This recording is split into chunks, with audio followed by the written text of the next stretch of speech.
2016, I'm always a member of the Security and Intelligence Brief at the Defense Headquarters. I told them, General Lawrence Shakin then, that the challenge we have in this country cannot be solved the same way we solved the problem of Niger Delta. The Niger Delta problem was solved during Yar'Adua time, basically by me. And I told them that we can't use that same template for Boko Haram. I told General Lawrence Shakin to look at the center of gravity of the problem. And we all came together. I was made a member of the committee, including Atahiru that just died was a member of that committee in 2016, 2017. And we came to a conclusion after several arguments. The arguments were three. To identify the center of gravity of the problem, one group said it is the fighters, the Boko Haram fighters are the center of gravity, so we should go after them. Another group said the center of gravity of Boko Haram is Abubakar Shekau. So if we go after Abubakar Shekau, then the problem of Boko Haram will be solved. I took exception to the group. I said that is not the center of gravity of the problem of Boko Haram insurgency that we were having between that 2012 and 2017. And General Lawrence Shakin asked me, allow me, why are you giving problem? What is the problem? Give us the answer. And I told General Shakin that if I tell you the answer, you're not going to be able to solve the problem. He said, what is the problem? I said, the center of gravity of Boko Haram and insurgency in Nigeria are the sponsors of that program. It was beyond us. Because the job we need to do is kinetics. Fight, destroy places, resolve issues. Yep. But we cannot resolve issue of sponsors of Boko Haram that were in Buhari's government, that we know them. When you say we, who I was in the military intelligence. Okay. And the defense headquarters staff that I work with, they know. And that was why we couldn't pursue that aspect that could have resolved that problem. Because you need to arrest people. And recently, 400 people were gathered as sponsors of Boko Haram. Why is it that Buhari government has refused to try them?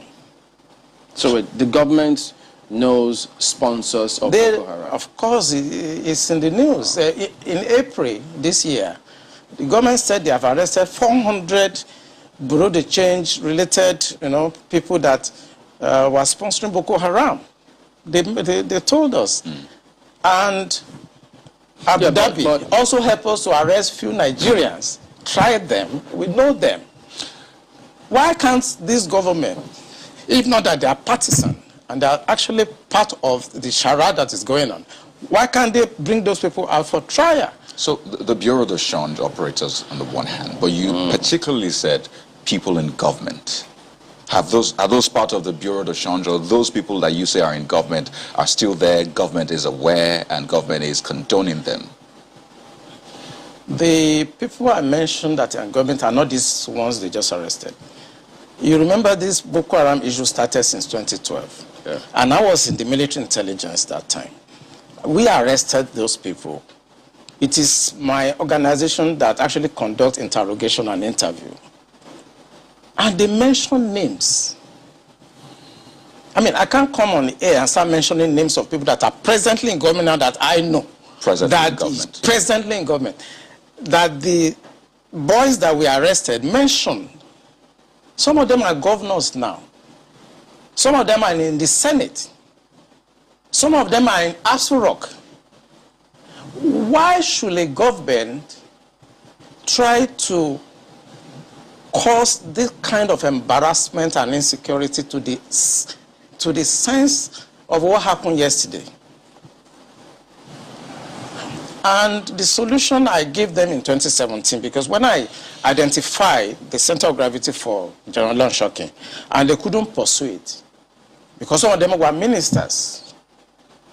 And what I'm saying now, the Department of State Services are listening to me.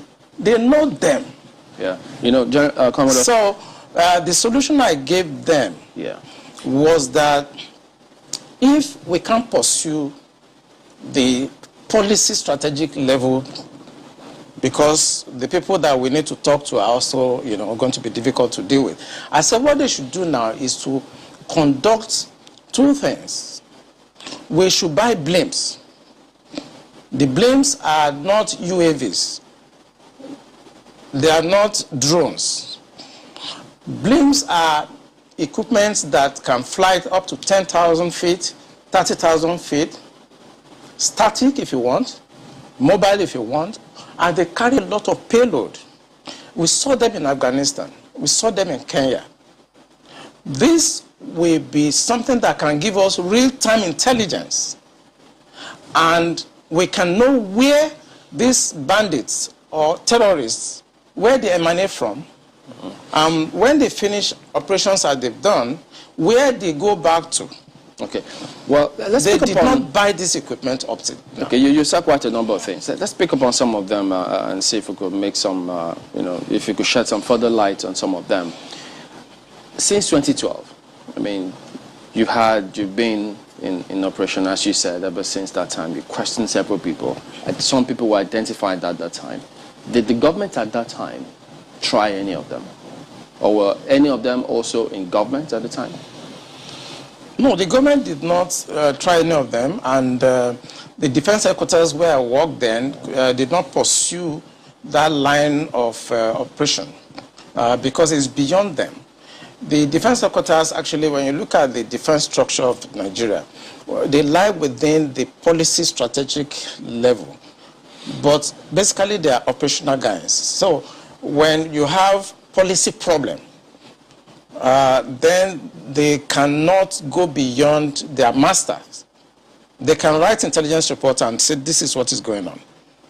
And we've seen that the present government know what is going on. I'm sorry, is this a policy problem? I mean, the laws are clear. If someone is said to be involved in something as devious as this, the laws are clear. This person is meant to be arrested, questioned. I mean, it's quite clear. So is it a policy problem? We have the laws. So what is stopping the security agencies from actually enforcing the law, since that's what they are?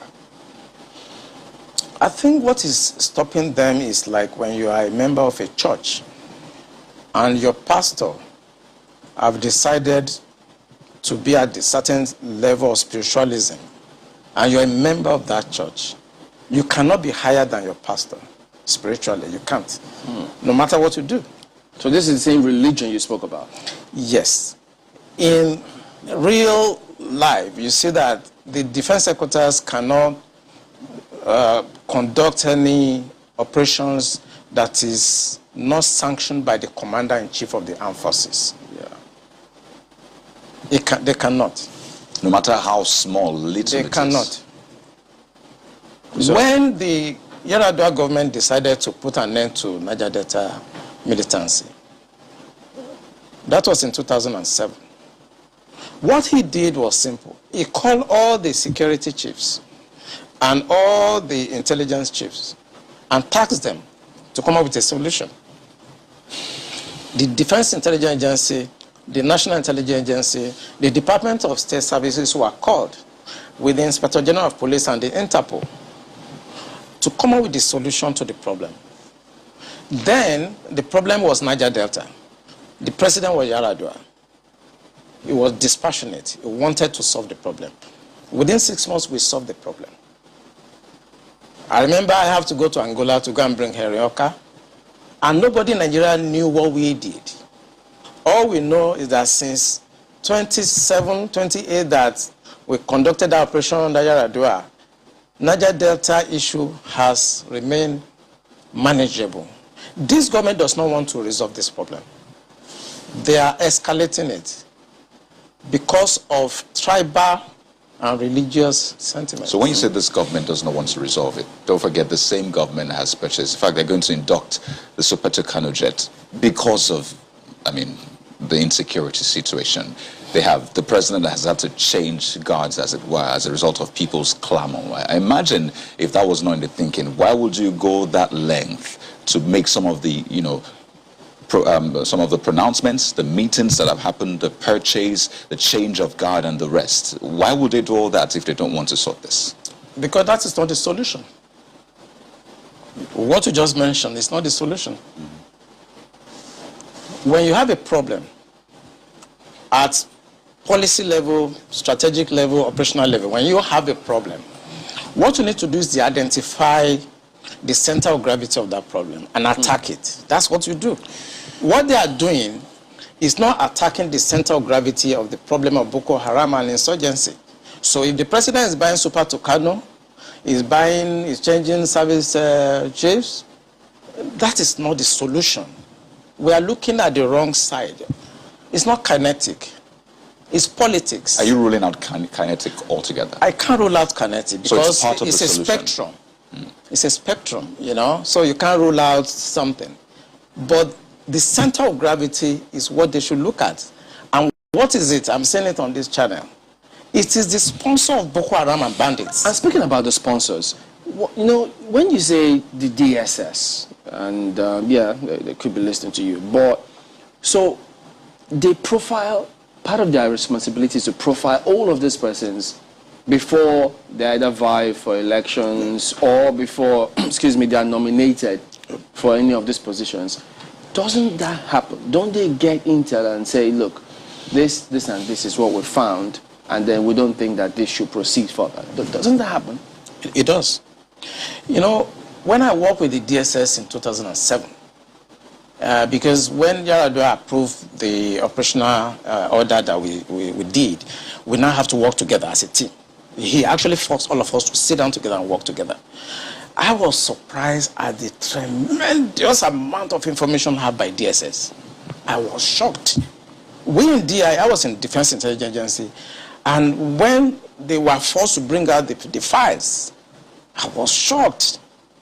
They have so much information at DSS presently as I'm talking about what I'm talking about. They have.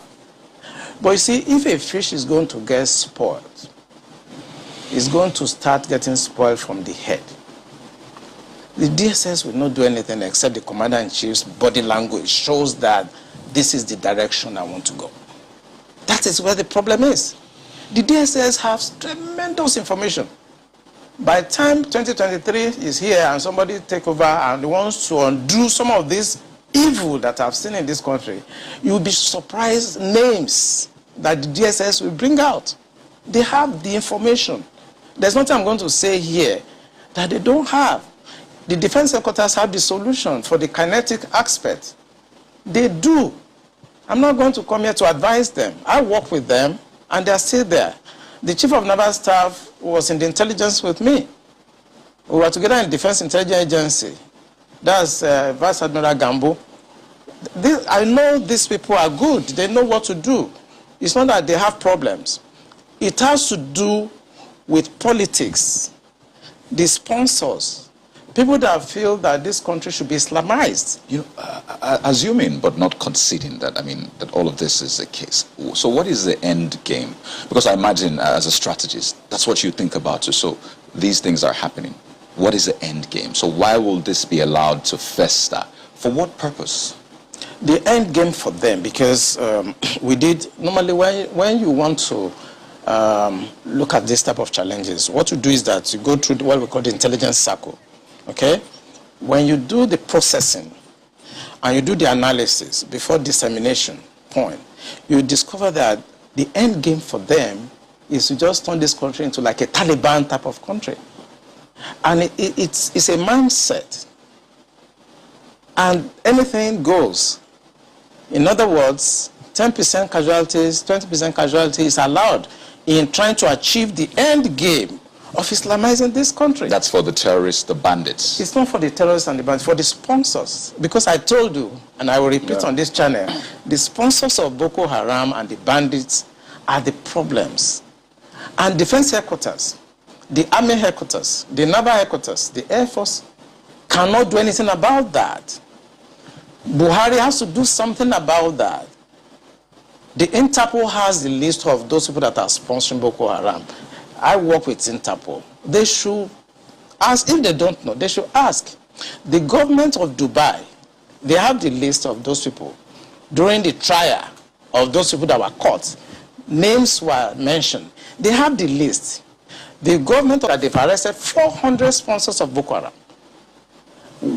Why should a government not try those people and bring peace and harmony and safety to this nation? Why won't a government do that? These groups, ethnicity and religious, how do we tackle it without coming off as though you're inciting people, on those lines?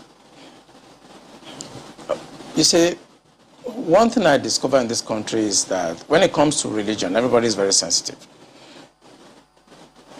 But the fact I have laid bare is from the experience of 35 years of military intelligence.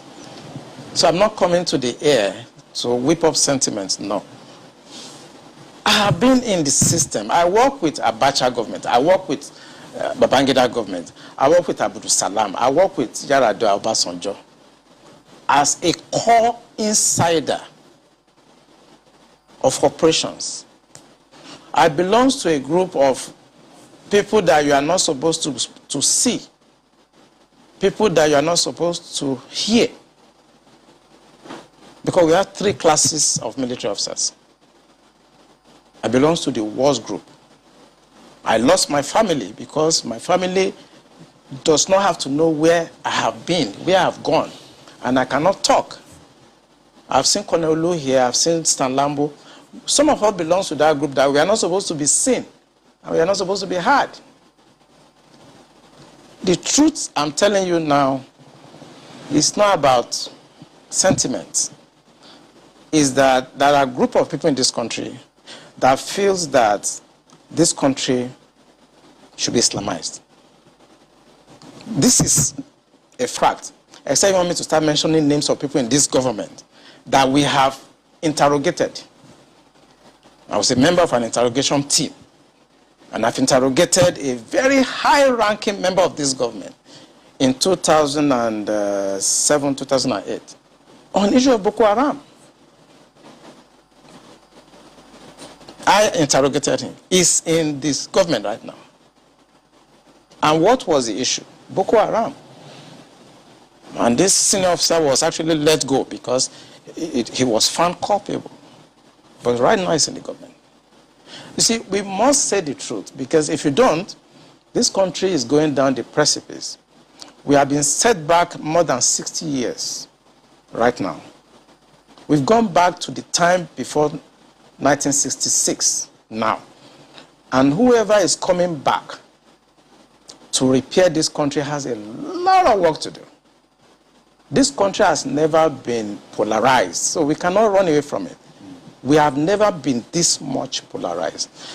I'm a federal person. My mind is federal. My brain is federal. My loyalty is federal. I do things for the federal government. So I cannot come here and try to be sentimental. No, I'm a federal person. So will your life be at risk now that they're hearing you? I don't care. I don't care. And my colleagues, they know me. Those people that are listening to me, they know me. I don't care. The issue is that this country is bigger than an individual. Eliminating me or killing me will not solve the problem. And will not add value. But he will come and go. And somebody must come and repair the damage to the psyche of this society. The damage to the polarization, to the nepotism that I've never seen in my life. I work with all these presidents. This is the worst situation I've found myself. And believe me, internet does not forget. I was part of the people that helped to bring Buhari to government because I believe in him. Have you worked with the government after that? After you helped bring the government? Oh, of course, I worked with him. We brought him in 2015, and I work as the Deputy Director of Defense Administration. And we have a lot of hope in him. And we actually are ready to do anything for him. What he has turned out over the years is shocking to us. I was in Harvard in 2014, in December, when the Department of State Services and CIA and others were contemplating about Buhari and other aspirants, I know what we did to convince the American government that the only person that can come and put this country right is Buhari. That was before the Lagos, APC, before they chose within. Right. And that was how Tinubu came in. We know what we did, but what he has done in the past 6 years is shocking. It's unprecedented. And it should not be allowed to be swept under the carpet, because the damage to the psyche of this country is monumental.